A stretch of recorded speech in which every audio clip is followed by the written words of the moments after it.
some, maybe in that 350 to 400 par. So, but as you get further down into the bottom of that crop canopy, you get down to like 50% in the bottom half of that crop canopy with this leaf angle type really isn't receiving any photosynthesis or any light. So what happens to those bottom leaves in this situation? Well, they tend to senesce and fall off, so they're not contributing anything to your yield, where with this leaf angle, there is still some light getting down into that canopy. So even the lower leaves can get a little bit of light and help contribute to the photosynthesis of the plant.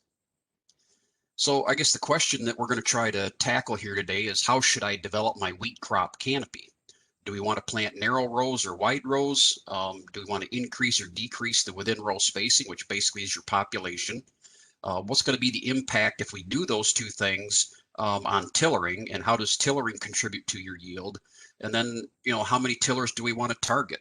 Do we want an excessive amount of tillers, or do we want to try to limit tillers?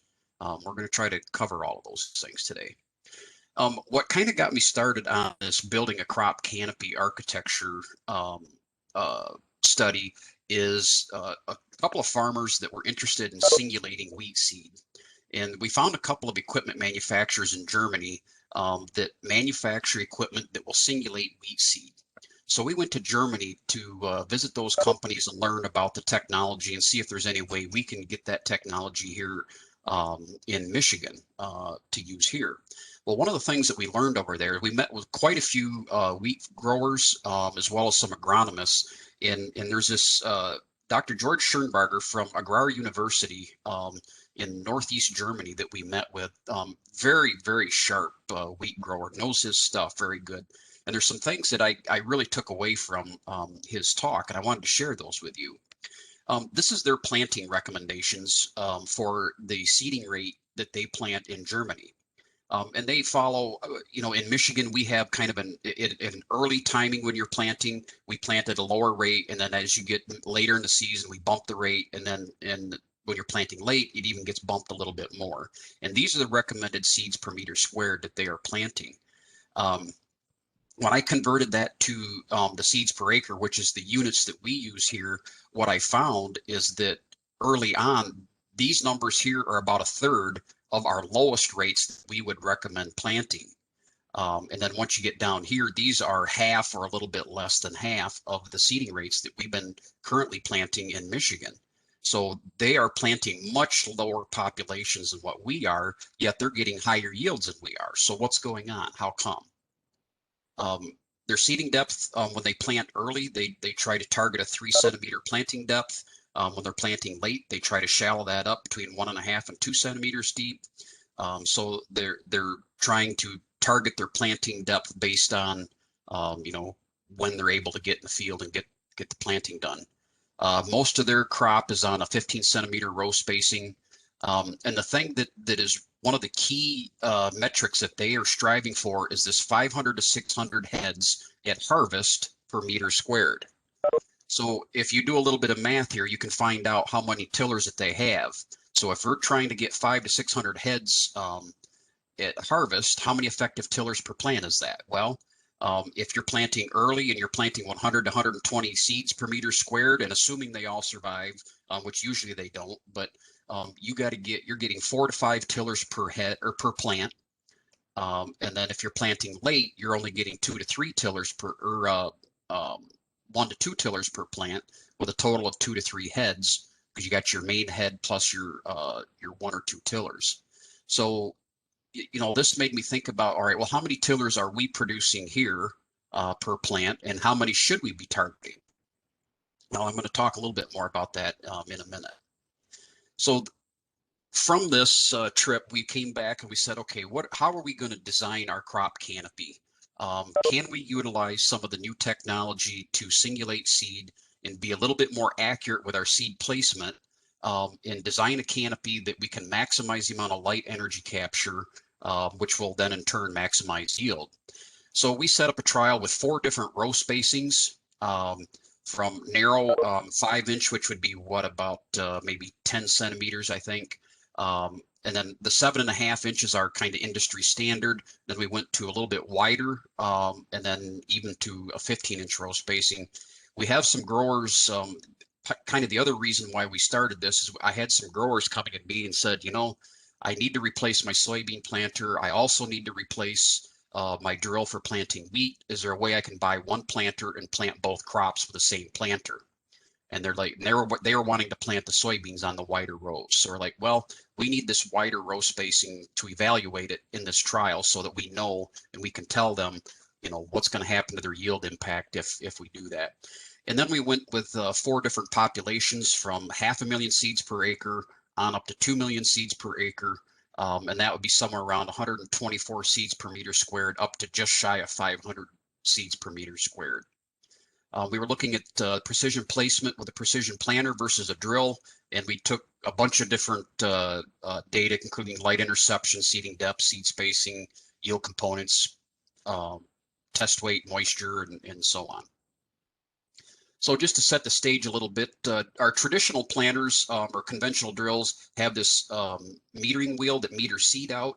And even if you're planting with an air seeder or like an air cart or air drill, it still has the metering wheel looks a little different than this, but it still has a metering wheel that meters seed out of a hopper, and then in the air carts, it drops it into a air distribution system that then blows it to each individual row unit that gets planted in the ground. What's different with a precision planter is that we're trying to pick up individual seeds and drop them specifically. Now, one of the things, I mean, we can do that successfully with corn and soybeans, but you think about the population that we are planting corn and soybeans, it's much lower populations than what we do with wheat. Wheat populations are between 3 and 10 times higher than what we are with soybean and corn. Now, one of the objectives of this study was to test how accurate is this singulation. Because in theory, if this singulation is 100% accurate, we should be able to get the exact same spacing between plants within a row. Now you'll see in this picture already, there's going to be a skip right here. And you can see another skip right here. So just before I even play this video, you're going to see that it is not 100% accurate. So let me play this video. And as it spins around, see, there's another skip right here. I think there's a spot in this video where you can see a double. So this is probably better than the controlled spill that you see out of a conventional drill. And you can see the seed dropping down the drop tube here as it's being planted in the ground. So we were really testing this system, and this is a monosome row unit. This is a custom planter that we built for doing our research plot. So this is just kind of a small planter. This is not a commercial size planter, but it is using commercial row units that we see on corn and soybean planters in Michigan. Now, one of the other things, we were able to travel to a company called Horsch in Germany, and they have a little bit different mechanism by which that they singulate seed. So they have a big air cart, or it's an air cart, so they got a big seed bin, holds a lot of seed, and then they distribute the seed to each row unit. But then within each row unit, this chamber in here, the seed disc sits in there and that thing spins. Now, each one of these red pockets, there's an area right here where the idea is that this is designed for only one seed to fit in. So this thing spins at like 3,100 RPMs, and it uses centrifugal force to plant only one seed. And I'll play a video of it here and how it works, and you'll see how the centrifugal force works. So it's not a vacuum planter like the monosome. So you got your seed flow coming into here, and the seed is spinning around here. And notice, see the centrifugal force action here. You got one seed that stays in that pocket that gets delivered down the drop tube. The rest of these seeds kind of circulate back through until they can make their way into a pocket. And this actually does a little bit better job of getting that spacing. And then also the design of this drop tube and then that rolling wheel behind it also helps to catch and trap that seed because at the rate that we're planting, you know, this planter is designed to go like 9-10 miles per hour. So this is like a high speed planter. You got to trap that seed in there, so otherwise the seed will bounce, hit the bottom of that furrow and bounce right out. So the objective of this study was kind of look at some of this technology and try to determine, you know, what are the different ways we can configure row spacing, and then is the singulation effective enough that we can actually see some improvement. So this is just kind of a cartoon. A grad student put this together. The situation on the left is what we're trying to avoid. What we're trying to get at is the situation on the right here, where we've got very uniform planting depth, which we didn't realize was going to be as important when we started out here, but we found out it was much more than we thought, much more important than we thought. And then the uniform seed-to-seed spacing is what we're targeting. This is what we're trying to achieve. So we dug plants immediately after we planted them. These are just starting to emerge from the soil. And this was taken or dug from the drill plots. And you can see the coleoptile length is quite different. And so the planting depth was quite variable in the drill. Compare that to the precision planter. You could see that that coleoptile length was much more uniform from plant to plant in the furrow. So that was one of the first things that we noticed. So we actually measured the depth. So we measured, like on this one right here, here's your soil line right here. We measured the distance from the soil line down to the top of the seed, and we recorded that for all the plants within 1 meter of row in each of the plots. And so that data is here. So in terms of depth control, this is CV, or coefficient of variation. And what CV is a measure of how variable it is. The lower the coefficient of variation, the more steady the number is, the less variable. So a lower CV is better. And this is our 7.5-inch row spacing with a precision planter versus the 7.5-inch row spacing with a drill. And you can see that the drill had a higher coefficient of variation, and it was statistically different. In fact, it was actually about 30% lower with a precision planter. So we did a lot better job with depth control on planting that seed compared to the drill. This is probably just because of the design of the planter. We've got the depth control gauge wheels right at the disc openers, where here the depth control gauge wheel is about 12 to 18 inches, or maybe a half a meter behind the disc openers. So the next question was, okay, so in terms of planting depth, yeah, we saw a marked improvement. What about the plant-to-plant spacing? Did we get that picket fence style crop where we had the exact same distance between every plant? Well, we went out and measured, as it was germinating and emerging, we went out and measured the distance between plants. Ideally, you would want that number to be the exact same. You want the same distance between every plant. We did not find that. We found doubles, we found skips. And so when we look at this coefficient of variation, look at the magnitude of the number. We're up in the 80s, much higher than the coefficient of variation here. So a lot more uniform in terms of depth control compared to the plant-to-plant spacing. It was not statistically different. The numbers were almost identical. And so basically what we found is that no matter which system we tried, what row spacing, what populations, we're just not there with the technology yet in terms of accuracy. And this is, I just pulled up the closing wheels in the back so you can see what it looked like. And you know, it's not a terrible distribution of seed, but you can see gaps, you can see some doubles. So, you know, it's just not, you know, the singulation concept just isn't quite there yet with the technology for wheat yet. Now, one of the things that is also important, I mentioned this, is tiller management. This is an example of what we want our plants, the wheat plants, to look like in the fall going into winter. We want to get our wheat planted early enough so that we can get some tillering going on in the fall. This is the main stem, or the main shoot. The first tiller is coming off here. This is T1, or tiller 1. Now notice this only has 2 leaves out of here, so it's not fully developed yet. It's got to have 3 leaves out before it'll be fully developed. Here's your second tiller coming out, and this one only has 2 as well. Here, the third tiller, or T3, is just starting to emerge out of the whorl right now. So this, we call this about 2 tillers, and this is really what we want to see in the fall. Now, one thing that's important, if you follow this tiller down to the base here, down to the crown, you can see that it creates its own root system. And what we found when we went to Germany, the reason that they're trying to hit this 4 to 5 tillers per plant is because the first 5 tillers are what we call first order tillers. Tillers after that are called secondary tillers. And what happens is this, off from the main shoot, you'll get 5 tillers develop. So we're at 3 here right now. There'll be 1 come out of here. As more leaves come out, you'll see up to 5 tillers come out. Then where does the tiller start to develop? then you're going to see tillers start to emerge out of the tillers. They do not produce their own root system. They get their water and nutrients from this tiller here. So you got one stem and one root system trying to support basically two heads.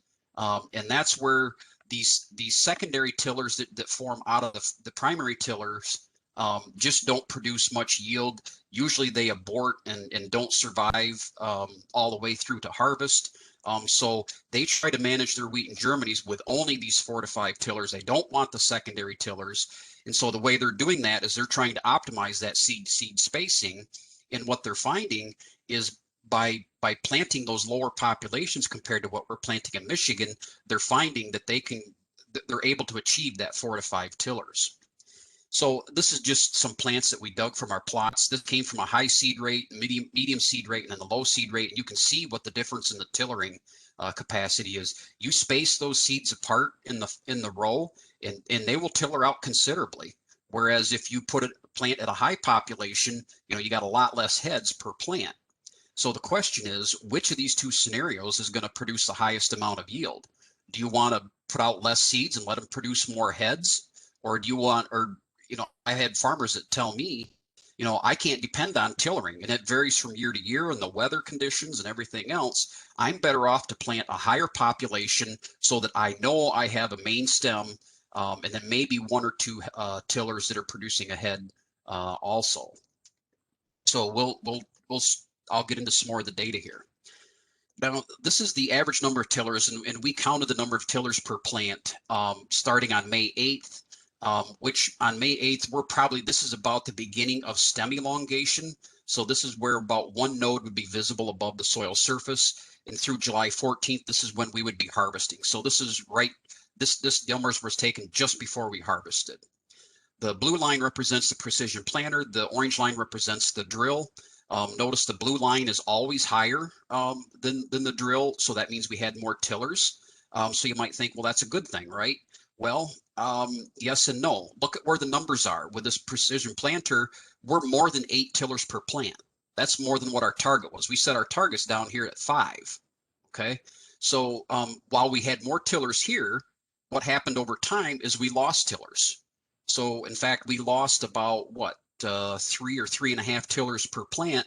And in fact, at harvest time, there was no difference between the number of tillers, whether it was in the precision planter versus the drill. And we had tiller mortality in both situations. What we want to see is we produce 5 tillers in the spring, and we maintain those tillers all through the rest of the growing season to harvest, so that those tillers are producing yield. These extra tillers that died, they used water and nutrients and then are not contributing to yield. So we would rather see, let's get to our 5 and maintain that over time. Now, what happened with the seeding rate? What's the impact on the tillers? Here's our seeding rates, 500,000 all the way up to 2 million seeds per acre. I plugged in the seeds per meter squared, if that's the units you're used to seeing. And this is what happened. At the low seeding rates, we have a higher number of tillers per plant, and that number decreases as we increase our populations. So our target here, where we want to be, is right about at that 4.7 tillers per plant. And this was at our 1 million seeds per acre, or 247 seeds per meter squared. Okay, so keep that in mind as we go forward here. So this was our target of where we wanted to hit in terms of our number of tillers.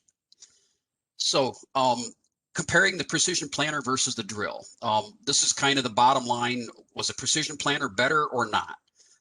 So in terms of overall yield over all of the site years, it was statistically better by about 4 or 4.5 bushels compared to the drill. So I think some of the accuracy with that precision planter did provide some benefit. Most of that benefit came in the first year, where we had a lot more benefit. We had actually about a 10 bushel benefit here. For some reason, in the second year of this study, there was less benefit with the precision planter. In terms of stand per acre, we actually was able to produce that on a lower, and this is actual plants per acre. This is not stems or heads. This isn't a yield component. This is actual plants per acre. And it was statistically lower. In terms of the yield components, the heads per foot squared, the seeds per head, and the 1,000 kernel weight, we've got A's on all of these. Statistically, nothing significant going on here. The other thing that was interesting was our deoxynivalenol. This is a toxin caused by Fusarium head blight, or farmers, some call it head scab. In our flour, we can have, the maximum we can have is 2 parts per million. So our elevators that receive wheat, they test for this. Every load that comes in is tested to make sure that we are below 2, and if it's above 2, there's significant dockage in terms of price that they receive, and sometimes they will reject loads depending on, you know, the overall status of the crop. If they've got a lot of the crop that has high DON levels, they will just plain reject loads. If it's just a few here and there, they may take them, but they'll dock you. So what we found was a 1 part per million difference, which is about a 30% difference in our DON levels. And what we think it is because we had more uniform depth here, and the crop developed more uniformly, and so it flowered more uniformly. And so we got improved efficacy of our fungicide at flowering that did a better job of controlling DON compared to the drill. Now, we pulled the samples for 2020, and we just got those numbers back. And in 2020, we had like almost every plot came back non-detectable. We had, I think, 6 plots altogether out of all of them that had even, and those were like 0.1 and 0.2 parts per million, just very, very low in 2020. So one of the things in terms of building a crop canopy, we want to build that crop canopy early in the season, and we want to start harvesting as much sunlight energy as possible. So this 7.5-inch row spacing is kind of our industry standard. That's where almost all the wheat in Michigan is planted, at that row spacing. And this is just a picture taken looking down on the canopy on May 8th. So this would be about that beginning of the stem elongation period. There's probably 1 node visible down at the soil surface here. And we use an app called Canopio, and it basically converts the green pixels into white, and then anything that's not green, it converts to black, and then it does a ratio of the white to black pixels. We had 76% ground cover on this on May 8th. If we look at the 10-inch row spacing, we had about the same, 76% ground cover. So by going to a wider row spacing, it really didn't hurt us too much. Now, when we go to the wider row spacing, even again at 15, now we're starting to see a decrease. We only had 67% canopy cover, but if we go the other direction and go narrower, we had much higher canopy cover. So the 5-inch row spacing is better able to harvest light energy earlier in the season compared to these other row spacings. So now this is where we're at on May 8th. Let's look at it 1 month later. This is what it looked like 1 month later. Now we're at 97% coverage on all except for this one down here, the wide row spacing. And you can see even between the rows right here, you can see soil down at the bottom. So we're not capturing all the light energy on this wheat, and so you would suspect that this one maybe won't yield quite as good. You're going to see that in the yield data that I'll show you here next. So in terms of Precision Planter, we did the 4 different row spacings, and this is the data for going from narrow out to wide in row spacings. This is kind of our industry standard here, the 7.5. That yielded 102 bushels per acre. When we went narrower, that 5-inch row spacing gave us 10 more bushels, or about 10% higher yield.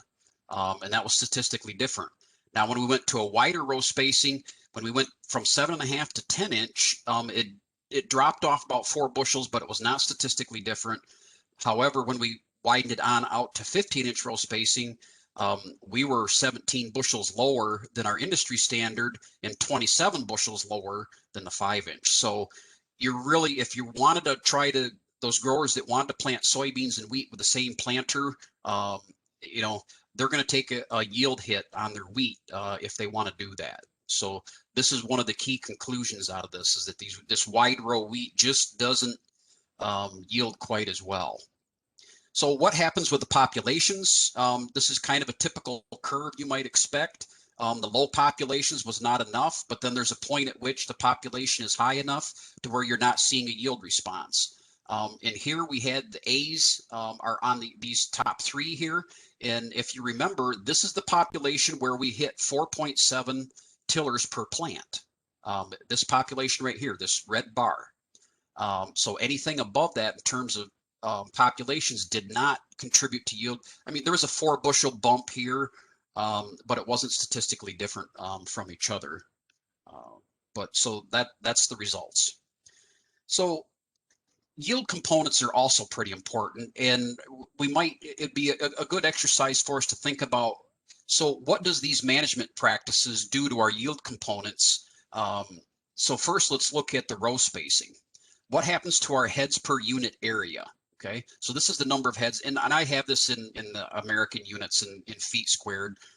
If I put this in per meter squared, the numbers would be different, but the trend is the same.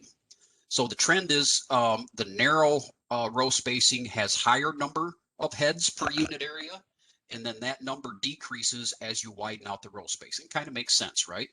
What about the 1,000 kernel weight? This is how heavy are each individual seed. Well, that number actually increases as you go to the wider row spacing. So it's lower at the low or the narrow row spacing. And then the same trend is true for the seeds per head. How many seeds actually filled out within that head? That number increases as you go to the wider row spacing. So why did the wider row spacing be able to have heavier grain and more seeds within the head? It's because they had less heads that grain had to fill. So they're able to do a little bit better job of filling the grain within the head. So, that leads you kind of back to, okay, so which one's going to yield you more? Because you get paid on weight. When you deliver a load of wheat to the elevator, they weigh it and you get paid on weight, not on how much volume you have.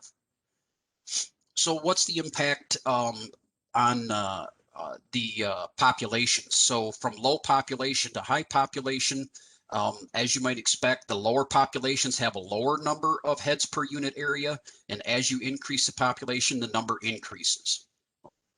So the goal, here is to try to target hitting that 500 to 600 heads per meter squared, but yet we also need to have the 1,000 kernel weight and the seeds per head to go with it as well.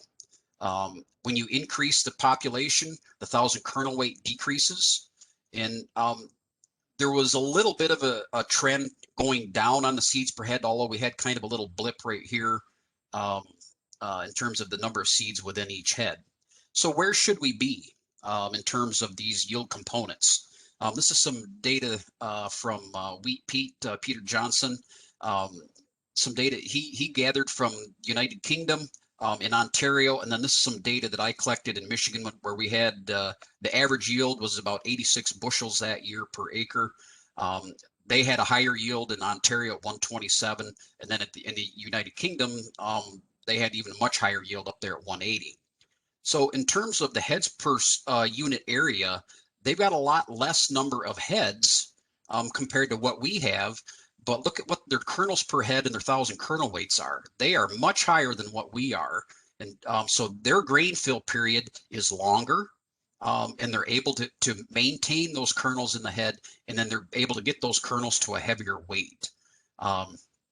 So, when we're talking about building a crop canopy and managing a crop, we want to target, what we need to kind of determine what is the right number of heads per unit area, but we need to also try to fill that grain out as much as possible. So that's kind of some of the results from that precision planting trial that we did.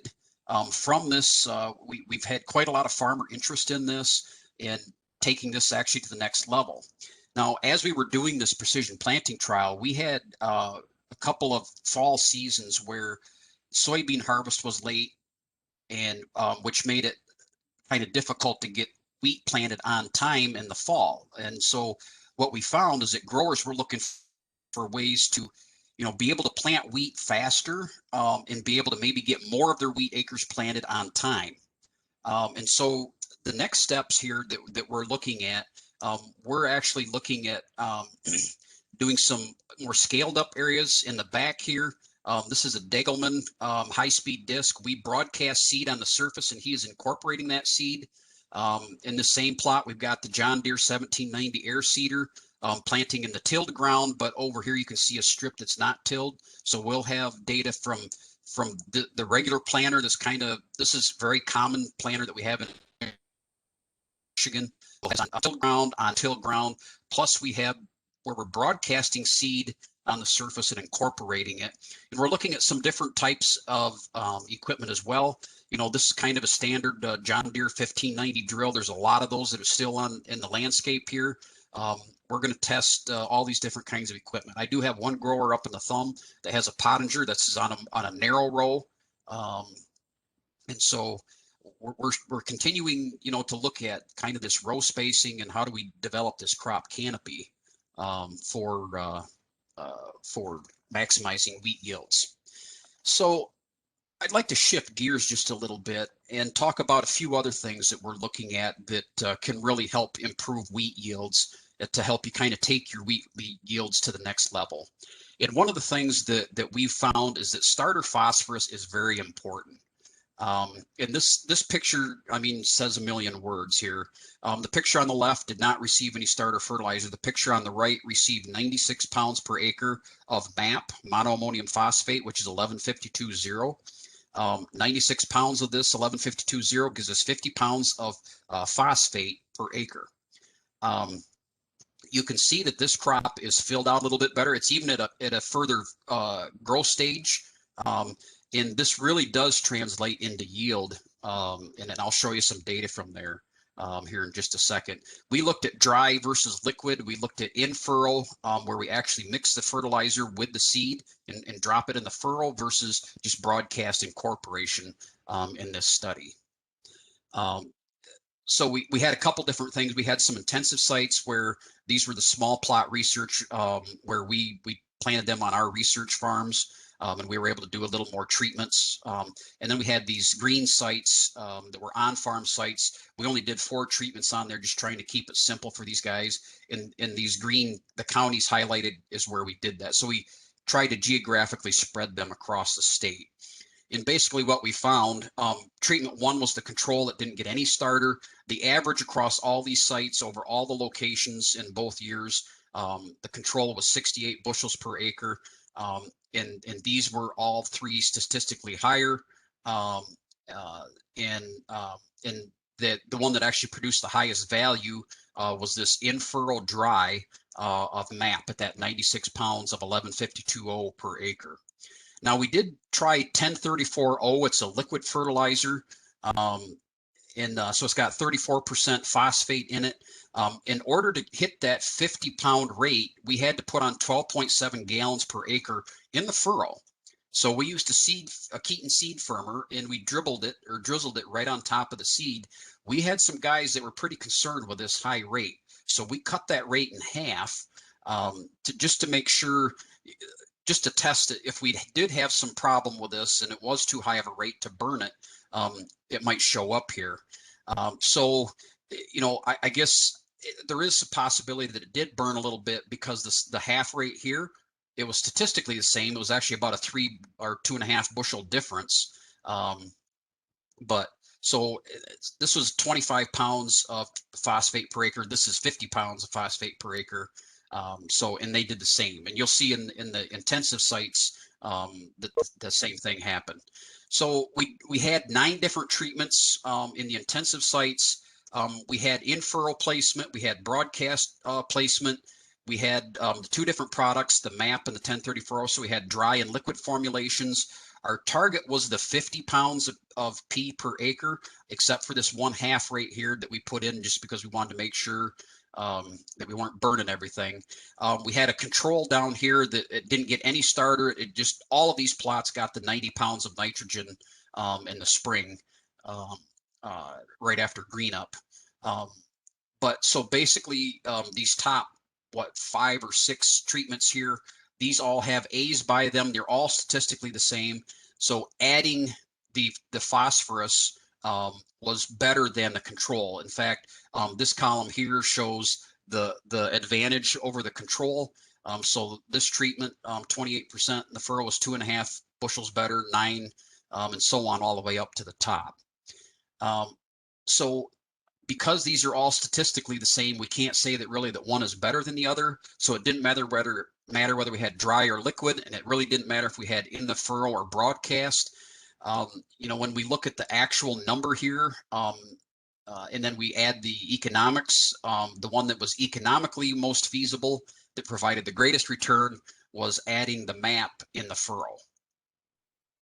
So adding phosphorus in the furrow is certainly something, or adding phosphorus is something that you really should consider. The furrow, there are some guys that really encourage you to put it in the furrow, but we found that the broadcast really wasn't behind by that much. Now you got to remember that, and we did this over a range of soil test levels, and we had some at the top of the critical level, or top of the maintenance range, even approaching that high range. And so if you're above that point where you're above the maintenance range for phosphorus, you need to not apply more than what crop removal is. We do have in our Lake Erie, we do have algae blooms, and they are blaming it on phosphorus movement from farmers' fields. And we're starting to see regulations down in Ohio right now where they're limited on manure application in the wintertime, and there's some limits on the amount of phosphate fertilizer that can be put on fields because of it. So while we're finding that wheat is very responsive to phosphorus, you still got to manage your phosphorus from an environmental perspective as well. Make sure that you don't forget that part of it. So with the time that I've got left, I'll talk about a couple of other different trials that we've been doing to try to push yields a little bit higher.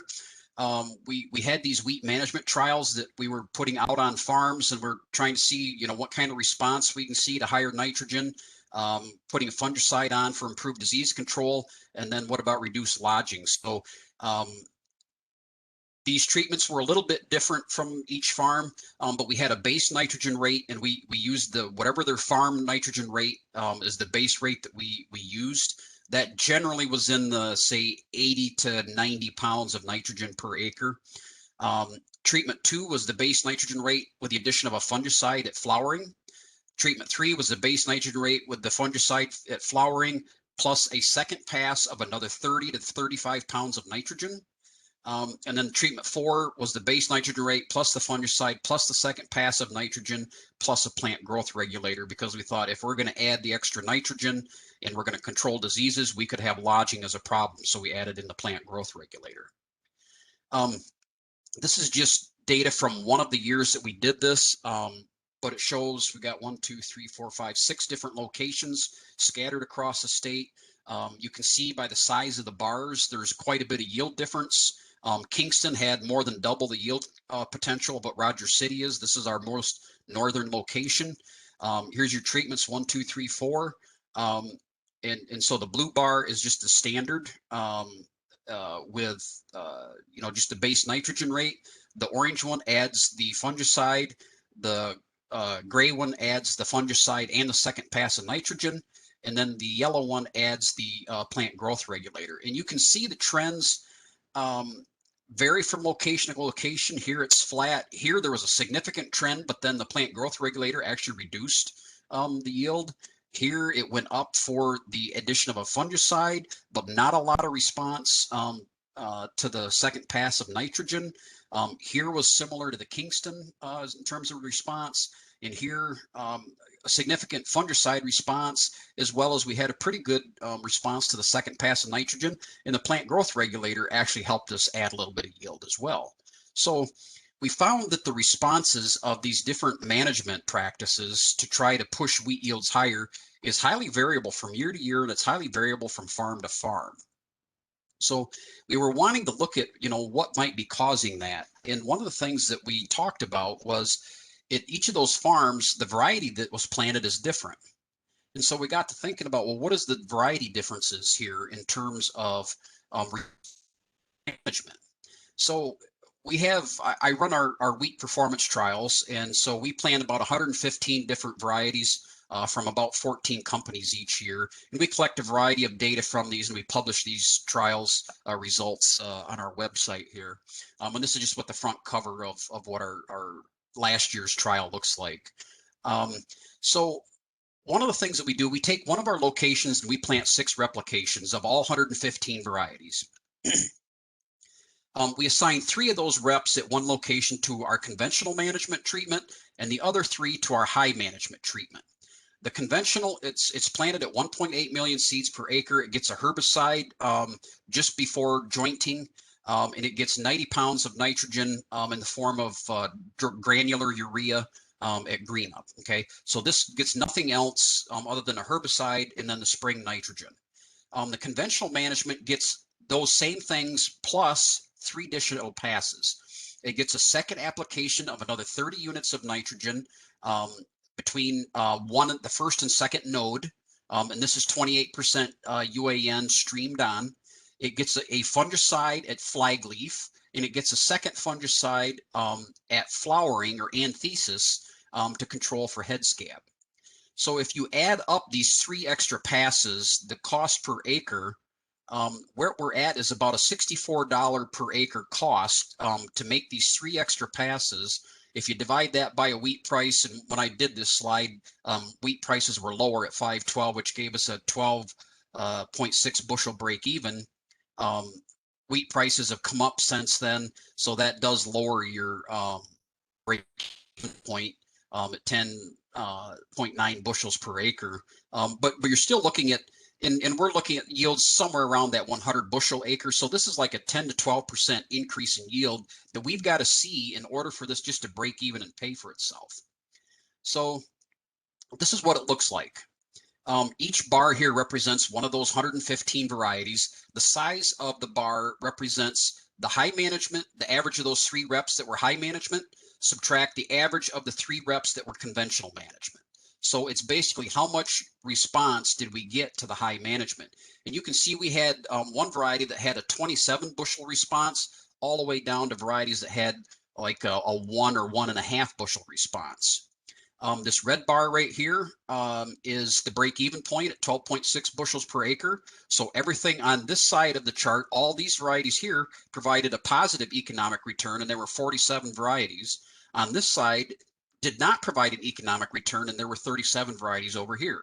So variety selection is really important if you're going to look at your high management and trying to push your wheat yields higher. You got to select varieties that respond. Now, this doesn't mean that varieties down here are low yielding varieties. In fact, I think it's the 4th one in here is the highest yielding red wheat. It yields high without all the extra management. So you just don't have to apply that extra management. But if you're going to try to push your yields, make sure you know what kind of response these varieties are going to have. So one of the other things that we were looking at in terms of this canopy architecture, we went through and rated our variety trials, and we selected some floppy varieties, and we selected some that had this narrow leaf angle. And we did this on a scale from 0 to 5, where with a 0, the rows were not observable. So these plants were so floppy, when you looked down the plots, you couldn't distinguish the row. Where the most upright got a 5, where you could clearly see the rows are, and then the 2 and 3 and 4 are just kind of in between there. So what we did is we selected 5 varieties, and these were the canopy scores that we selected. So this Agrimax 413 is a variety that had a score of 0.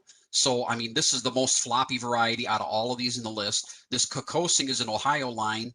This got a score of 4.3. So this is the most upright of all the varieties that we had in our trials. And then we had these other 3 in the middle are kind of medium in terms of what their architecture score was.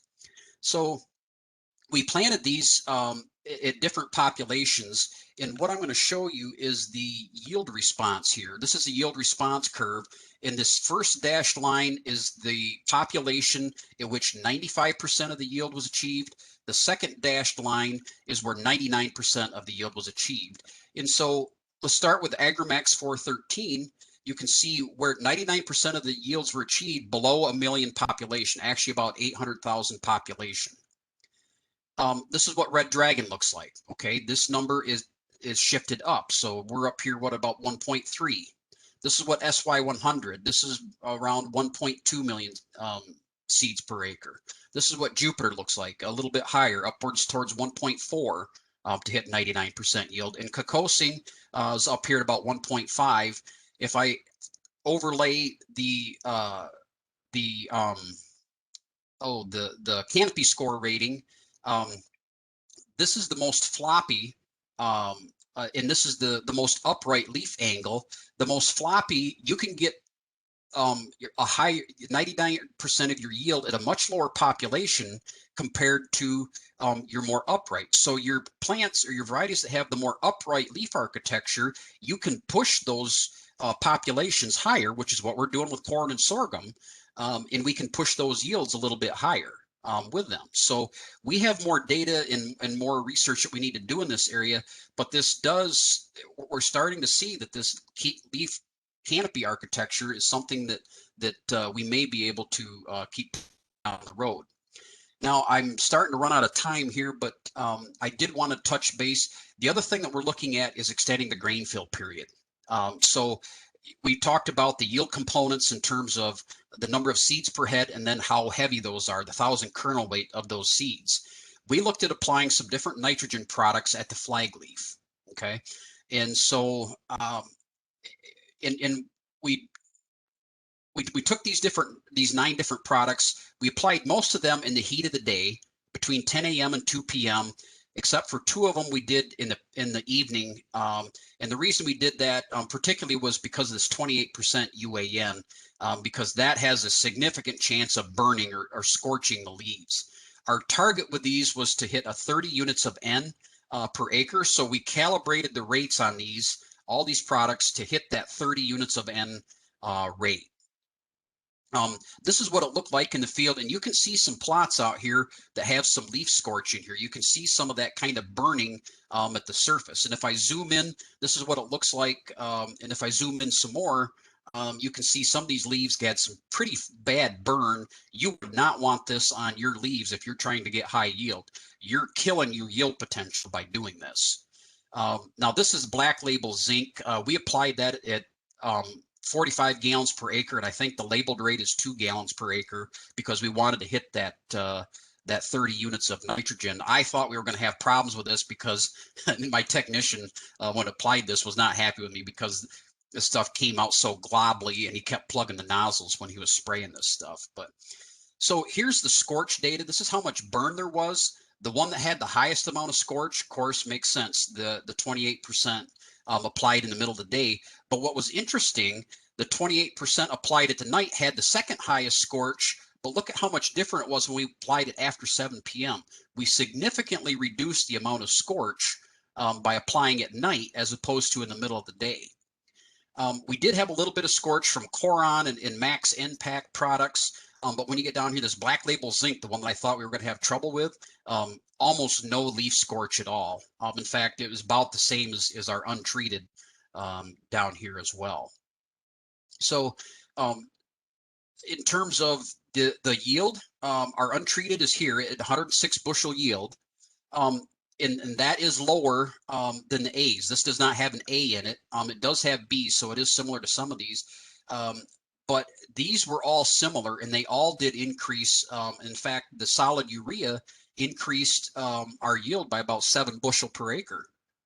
So fairly significant bump in yield, and this is applying it at the flag leaf timing. So when the flag leaf is fully emerged, this is before heading, so it's kind of a late nitrogen application, but we were able to extend our grain fill period and get a few more bushels by doing that. And when you look at the economics behind it, this is the one that actually provided the most economic return as well. The solid urea broadcast after 7 p.m. Applying that during the day here, was very closely behind it. It wasn't very far behind in terms of yield or the economic return. But there's more work that needs to be done with this, but I think there's some potential here to continue to improve yields. So those are some of the things that we've been working on here in Michigan to try to push yields a little bit higher. I know that you folks have started a yield enhancement network. We are trying to do the same thing, and I applaud you for your work in doing that. And I hope that we're going to be able to learn some things as well through that. But with that, I guess I would be more than happy to answer some questions if there are any. Yeah, thanks, Dennis. Any questions out there for Dennis?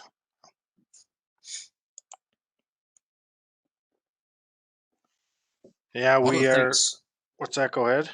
sorry, one of the things that we had last year, we had some really high yield potential starting here in Michigan, but we had some days, in fact, we had 30 days above, let's see, it would be 90 degrees Fahrenheit, which would be what, about 27 degrees Celsius.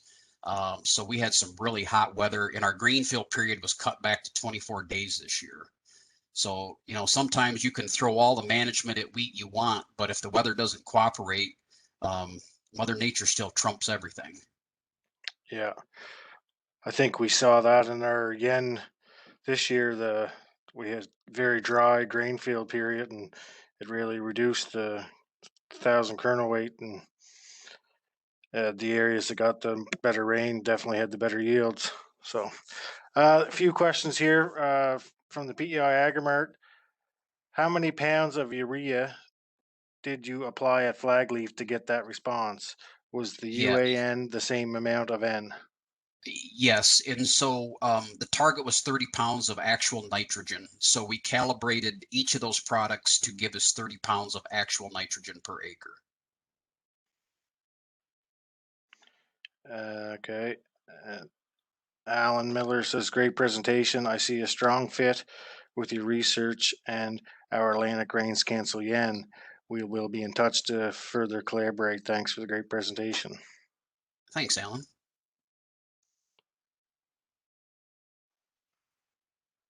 All right. Anyone else have questions I'd like to ask?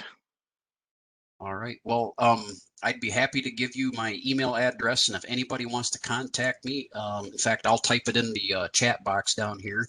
If anybody wants to contact me, I'd be more than happy to answer any questions or share data or whatever it is I can do. If you have time there, Eric Richter's asking for comments on sulfur versus nitrogen.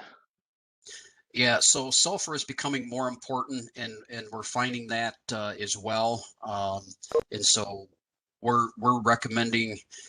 We haven't necessarily dialed in on the rate quite right, and it kind of depends on your soil type. But we've got guys putting between say 10 and 30 pounds of sulfur on per acre. We used to get adequate sulfur in rainfall. However, with emissions being cleaned up, we're not getting that via rainfall anymore. So if you look at crop removal of sulfur, we are removing more than what the soil can provide. So adding sulfur will certainly provide some yield benefit as well. And then just another question here. Do you get more of a response to in-furrow P versus broadcast in the soil with a lower P test? So in a lower soil test P, you probably will get more of a response with the in-furrow. Now, the hard part with that, and some people struggle, is the in-furrow. How do you get it in furrow? If you're going to use MAP, the dry product, you got to mix it with a fertilizer. Some of the older air carts, John Deere air carts, they don't flow through that system very well, so it's kind of hard to mix it. Some of the newer ones are able to handle that a little bit better. So the other option then would be going to the 1034O, the liquid, and then putting heat and seed firmers on, and then you dribble it over the seed. But that adds cost to the planter, and the cost of the liquid phosphorus, or the 1034O, is higher per unit of phosphate compared to the dry. So, you know, if you're at a lower soil test level, make sure you're getting your phosphorus on with a starter. If putting it on in the furrow is a problem, broadcast it, incorporate it. You'll still get a response there. You probably would get a little bit more response if you can put it in the furrow.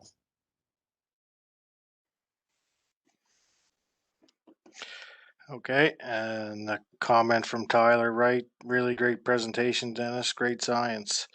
Hope all is well in Michigan. Yeah, things are really good in Michigan. We're a little bit dry right now. Normally at this time of year we're wet, but no, we're a little bit dry right now. He's heading to the fields planting soon. We actually are getting ready to plant some oats and barley, our spring oats and spring barley. Okay, well, thank you again, Dennis. Really enjoyed that. And All right. I do need to run, so if it's all right, I'm going to take off. Like I said, I put my email in the chat. Go ahead and contact me anytime if anybody wants to, and I wish you all the best. Perfect. Thank you. Okay, yeah. So I guess the next thing here to close out today, David Mcnally of Agile Intelligence is going to give us a quick overview of a new pesticide record keeping app that his company developed, and it's going to be available to producers. So, Dave, are you on here? Yes, I am. How are you doing, Okay, Steve? good. Do you have a slideshow or? Yes, I do. Okay. Should be popping up there now. Are you able to see it? Yep. All right. I'm just There it gonna is. There, yeah. turn on. If you can let me know if you can still see it there. Yeah, you look like you're good to go. All right, good stuff. So thanks, Steve. Hello, everybody. Appreciate the opportunity to present our solution, Agile Intelligence, to you today. So quick background on Agile. Agile is a software company that we founded back in 2017 right here in Prince Edward Island. Since then, we've delivered solutions, had some great success in the poultry industry from farm to fork, and we've delivered solutions with Agriculture Canada as well, providing opportunities for them to improve their research and collaboration. So with those results, we approached the PEI Department of Agriculture and Land last year to introduce the solution and see if there might be any opportunities to provide some paperless data collection opportunities to the producer base here on Prince Edward Island. So you may be wondering why Agile and who is Agile? Well, really pretty simple what we do. We take all the forms, the checks, the checklists that you have to collect right now to be in compliance, whether that's with regulatory, whether that's supplier or operational based, and we can digitize those paper-based processes that you may use. So we take those forms, we digitize them, we can then launch them to a mobile app on any Android or Apple device, and you're able to access those questions that you need to answer in order to automate the data from that point forward. Very easy to deploy and launch these forms, and gives you instant awareness to the reports and the trends and visualizations that you may need to make more informed decisions. It's a simple product. It's again, with the mobile, it's very scalable, and the connectivity is not an issue. We have offline, online capability, and provide you alerts and notifications throughout your system at any point in time. And we also provide unlimited users, so you never have to worry about who sharing accounts or anything like that. You have a high degree of accountability built right into the solution. So in discussions with the PEI Department of Agriculture and Land, they focused in on a spray record logbook, your pesticide logbooks that all of you will be familiar with. So we took those logbooks and we digitized them, and they are now available for download on any Android or Apple device that you may have. When you download the app, you're able to log in and launch these specific forms that are specific to your crop, or you can launch a generalized form and be able to capture all your relevant information. Now, you may be wondering, what's the real difference here between capturing on paper or capturing it on the app? Well, really, where the value comes into play is once you enter the data on the app, it's all aggregated for you in the background. You could see your reports, you could see alerts, you could see visualizations and trends that may be applicable to your specific operation. Again, we have the online, offline capability for you, and we create those reports, and you can scale it throughout your operation.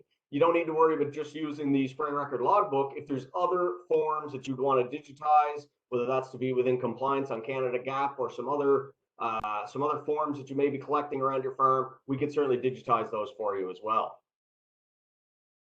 So what I thought might be beneficial, since we only have 10 minutes here on this presentation, what I thought might be beneficial is to play a little video of the app, showing you how you can collect some data and walking you through those questions. So I'll just bring that up for you here now. So it is a mobile app. You can access it through your app store. Just go ahead and download Agile Clipboard, and you'll be able to get to the app. When you sign up for your dedicated username and password on your account, we'll launch those forms for you there. So when you first log in on your home page, what you're going to see, well, if you first log in, it's going to be blank, and you can go to the new sheets area here over in the top corner and launch your sheet. Once you start building up those forms, you can see them be displayed here. So you can see we have digitized your grower and applicator contact deals for your record keeping, and we've digitized the pesticide spray record logbooks.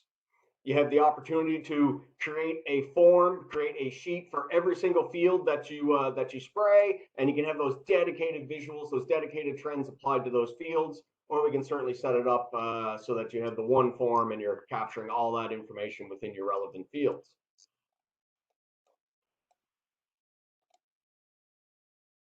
So when you open the app, you'll see very similar to what you might be used to seeing from questions. We're capturing your air temperatures, wind speed, your chemical types, pre-harvest intervals.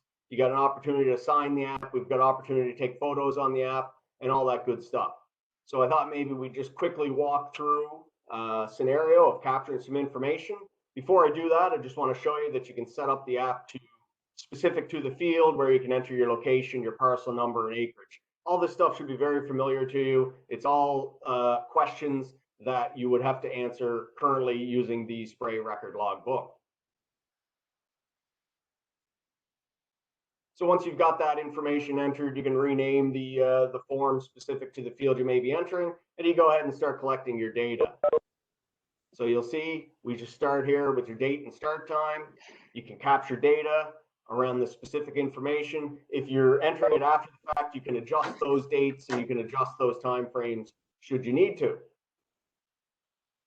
Here you can see you can enter in the number of acres being sprayed. Again, this is very familiar. Your air temperature, you can capture that information. You capture your wind speed.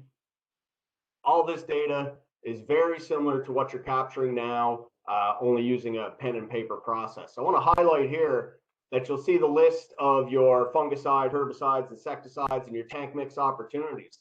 One thing that Agile does is as you select the specific chemical type, we'll automatically then correlate the information you're looking for and only present you with the relevant information for the target pests and the relevant information for the chemicals you may want to apply. So in this case, let's say we're putting on an application for wireworms, grab it from your pick list. Then you can quickly look for the chemical that you're using. Maybe we're using Coragen, I don't know. And then you can see here where you can enter in your chemical PCP numbers and rate of applications to be in compliance with the logbook that you're currently using. As you move forward, you get the opportunity to enter if you're using any stickers, put in your pre-harvest intervals, select a date for that. I understand some of these questions maybe you don't have to answer. Maybe in your specific case, you don't need to answer all those questions, but we give you the opportunity to, and the data is there for you. You can also see here where you can capture your signature. You can take a photo of the label. I'm just shooting a photo of my laptop here, but you can take a photo of the label, or you can take another photo of the field as well if something's catching your eye. This is something that may be useful for you with other observations. You know, maybe somebody notices some intelligence like that there's more weeds in the back of the field than you were expecting. So you have a little note there and you can follow up on that and take action if you need to. So you can review that information there as you see. You can review the information once you've got it all entered, make adjustments if you need to, and then submit it to the database. Once it's submitted to the database, and again, this is your specific account, your specific database, only you have access to it, and us if you need support. Once you've done submitting that information, you can either leave that form open and continue to enter data upon it if you need to, or you can go back to your home page, you can select another field or select another form in order to be able to capture that information. Now, I'd just like to highlight as well, before we move on to the next step, we can set up alerts in there, notifications for you, so you can get alerts if certain chemicals are being used. You can get alerts if certain, if the wind speed's above a certain level, if the air temperature's above a certain level, and that's not going to correlate nicely with the chemical type that's being used. We could set up all those in-depth alerts specific to your operation when we launch the form for you. Once that data is submitted, then we move over here into the dashboard. And I'd like to just show you that for a quick second. Your dashboard's accessible through any web browser. Google Chrome is what I prefer, but Internet Explorer, Apple Safari, whatever it is you might use. So when you log into your dashboard, you're presented with any alerts that you might have generated will be visible here for you, and you can search that by specific time and drill down into them.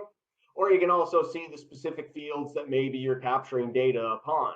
You can go in and you can look at one specific field and see all the trends and all the data that's been captured on that specific field, or you can then correlate this information and look at a holistic trend of all your fields and see exactly what it is that you're looking for. We're just going to go into this one specific field here at this point in time. You can see when you log in, you're presented with your context around the field setup, and then your trends and your visualizations are automatically starting to be applied as you enter them.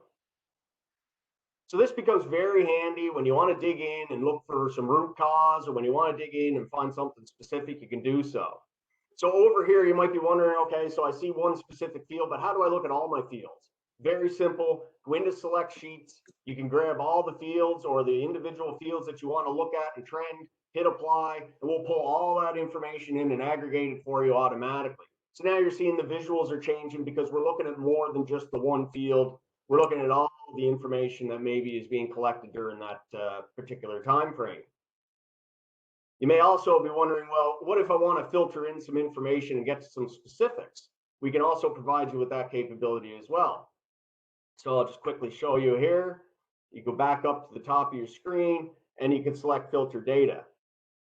Now this may come in handy, you know, maybe there's a compliance situation where somebody's looking for a specific date range, somebody's looking for a specific chemical type, a specific field that you want to give information upon. You can use the filter to filter through the dates and select exactly what it is that you want to display. And every question on Agile, not only does it get a trend and a visualization in your dashboard, it also has the ability for you to filter it here under your filters. So you can include or exclude specific information to your needs. Maybe in this case, you're looking for a specific information around all the insecticides that you used this year or this time frame, and you can easily apply those filters, bring that information up. You can see how quick it is for us to display it for you, and then you can look at specifically the information you're looking for. Maybe it's, you know, number of acres sprayed where you used a certain insecticide, or how many which fields we targeted with a certain pest. So that's it, very quick and simple for you to use the product. If you would like to download the Agile app, again, the PEI Department of Agriculture and Land has sponsored this app for the next couple of years. You're able to download it at www.agileintelligence.com. Top right corner, you'll see a free trial opportunity. You can sign up right here. I'll get an email notification and contact you about getting you set up. And you can certainly, if there's any questions, I'm happy to answer them now. You can certainly reach me at any point in time on my email, david.mcnally@agileintelligence.com. Get us through the website, agileintelligence.com, or you can contact me at any time on my mobile, 902-314-4564. Any questions? I'm happy to answer them. Thank you for your time. So thanks, Dave. There is a couple questions here. Someone said they downloaded the app and it asked for a username and password right off the bat. Where do I get signed up? So I think you answered it there. You get an email and then you'll be in contact with them. Is that what you said?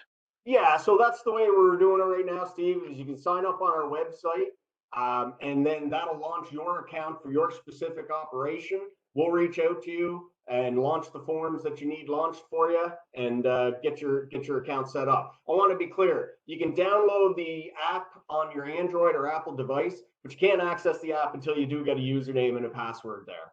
And again, those usernames and passwords are dedicated to your operation. Nobody else has access to that information. Okay.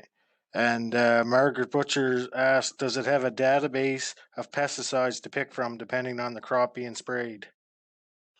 Yes. So, Margaret, what we've done is we've worked with the databases that we had available to build out those pick lists. So as you select a specific crop or chemical type, then you'll be prompted for which pests you're targeting, and then we're filtering to the specific chemical from there. Those pick lists can be improved upon as they need to be as well. And we do have the ability, we have launched the app so that your various crops can be captured. We have a cereal app, we have an oilseed app, or soybean app, blueberries, potatoes, you name it. And we also have a general app available for the team as well. If you'd rather not be specific and just have a general capability, we can supply that too. Okay, great. Well, if there's no other questions there, I think one just popped up there, Steve. okay. Yeah, does it allow me to see other companies' plantation setups, or is it just my own record? It's just your own record. No, everything's privatized. When you launch that account, it's just for your operation. And as I say, we can add more forms for you as you go along. If you want to capture information on maintenance or harvest or yields or research trials you're doing, we can help out there. Okay. Sounds good. Well, if anyone else has questions, David's contacts numbers there, so get a hold of him and he'll get you set up. So That's great. thank you, David. Thank you very much, Stephen.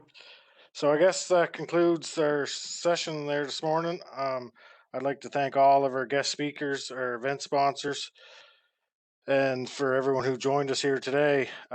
For the certified crop advisors, I'll share the QR code once again here at the end so you can get your points. And other than that, have a good afternoon and good luck with this year's planting.